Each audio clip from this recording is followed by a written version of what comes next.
Hi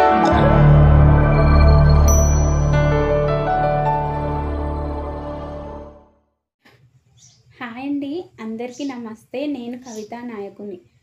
ఆ పూట కడుపు నింపే అన్నదానం కన్నా అన్ని వేళలా కడుపు నింపే విద్యాదానం గొప్పది. అలాంటి విద్యను అనుగ్రహించే విద్యాదేవత సరస్వతీదేవి. సరస్వతీదేవి కొలువైన ప్రదేశాల్లో ఒకటి కాశ్మీర్లో ఉండగా మరొకటి తెలంగాణలోని బాసరలో కొలువై ఉంది. ఈరోజు మనం బాసరలో ఉన్న సరస్వతీదేవి ఆలయం గురించి తెలుసుకుందాం. ప్రశాంతమైన వాతావరణంలో ఈ బాసర సరస్వతీదేవి ఆలయం ఉంది. నిర్మల్ జిల్లాలోనే కాకుండా రాష్ట్రంలోనే ప్రఖ్యాతి చెందిన ఆలయం జ్ఞాన సరస్వతీదేవి ఆలయం.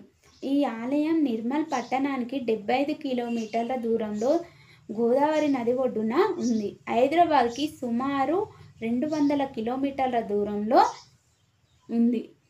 సరస్వతి అమ్మవారు త్రిశక్తి రూపంలో మహాలక్ష్మి మహాకాళి సమేతులై కొలువు తీరి ఉన్నారు. ఇక్కడ అమ్మవారిని వేదవ్యాసుడు ప్రతిష్ఠించినట్లు స్థల పురాణం చెబుతుంది.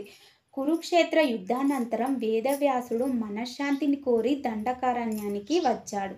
ఇక్కడ గోదావరి నది తీరాన ఉన్న ప్రశాంతమైన వాతావరణానికి ముగ్ధుడై ఇక్కడ కుటీరం నిర్మించి తపస్సు చేయడం ప్రారంభించాడు.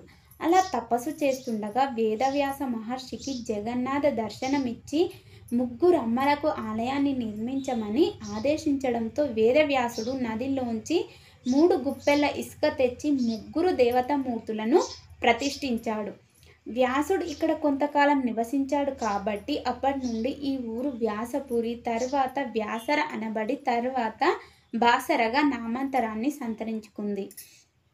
ఇక్కడ వ్యాస మహర్షితో నిర్మితమైన ఇసుక విగ్రహాలకు పూసి అలంకరించి పూజలు నిర్వహిస్తారు. ఈ పసుపును ఒక రవ్వంత తినినా అత్యంత విజ్ఞానం లభిస్తుందని గాఢంగా విశ్వసిస్తారు. మరియు ఆదికవి వాల్మీకి ఇక్కడ సరస్వతీదేవిని ప్రతిష్ఠించి రామాయణం రాశాడని బ్రహ్మాండ పురాణం వివరిస్తుంది. ఈ ఆలయానికి సమీపంలో వాల్మీకి సమాధి, పాలరతి శిల ఉన్నాయి. మంజీరా గోదావరి తీరాన రాష్ట్రకూటుల చేత నిర్మించబడిన 3 దేవాలయాలలో ఇది ఒకటని విశ్వసించబడుతుంది. 6వ శతాబ్దంలో నందగిరి ప్రాంతంలో నందేడును రాజధాని చేసుకొని పరిపాలించిన బిజలుడు అను రాజు బాసరలోని ఈ ఆలయాన్ని నిర్మించాడని ప్రచారంలో ఉంది. సుమారు 200 సంవత్సరాల క్రితం విధ్వంసకాండకు పాల్పడుతున్న కొందరు దుండగులను తరిమివేసి మక్కాజీ పటేల్ అనే వ్యక్తి కొందరి సహాయంతో ఈ ఆలయం పునర్నిర్మాణం చేయించాడు. ప్రధాన దేవాలయానికి తూర్పు భాగాన ఔదంబర వృక్ష ఛాయలో దత్త మందిరం ఉంది. మహాకాళి దేవాలయం పశ్చిమ భాగాన నిత్యార్చనలతో చూడముచ్చటగా ఉంటుంది. శ్రీ వ్యాస మందిరం దక్షిణ దిశలో వ్యాస భగవానుని విగ్రహం మరియు వ్యాసలింగము ఉన్నాయి. మందిరానికి దగ్గరలో ఒక గుహ ఉంటుంది. నరహరి మాలికుడు తపస్సు చేసిన స్థలమని అంటారు. అక్కడ వేదవతి అనే శిలపై తడితే ఒక్కో పక్క ఒక్కో శబ్దం వినిపిస్తుంది.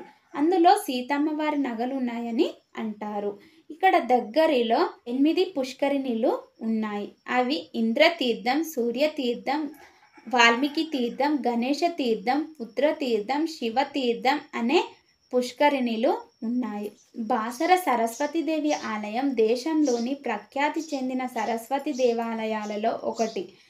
ఇక్కడ సరస్వతి ఆలయంలో బాలబాలికలకు అక్షరాభ్యాసం చేయించడానికి ప్రజలు అత్యంత ప్రాధాన్యత ఇస్తారు. ఇక్కడ ఉన్న శ్రీదేవి మూర్తులు వ్యాస ప్రతిష్ఠికం కనుక ఈ ప్రత్యేకత.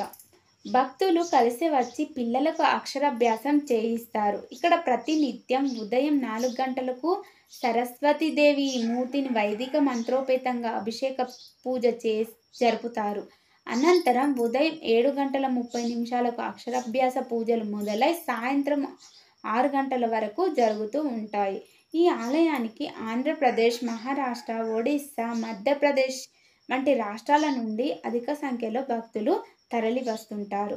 ముఖ్యంగా విద్యాప్రాప్తికై ఇక్కడ చిన్నారులకు అక్షరాభ్యాసం చేయించి దేవికి పలక బలపం, కాగితం, కలం వంటి కానుకలను సమర్పించే ఆచారం ఉంది. అయితే కేశఖండనం, ఉపనయనం, వివాహాలు, భజనలు నిరంతరం జరుగుతూ ఉంటాయి.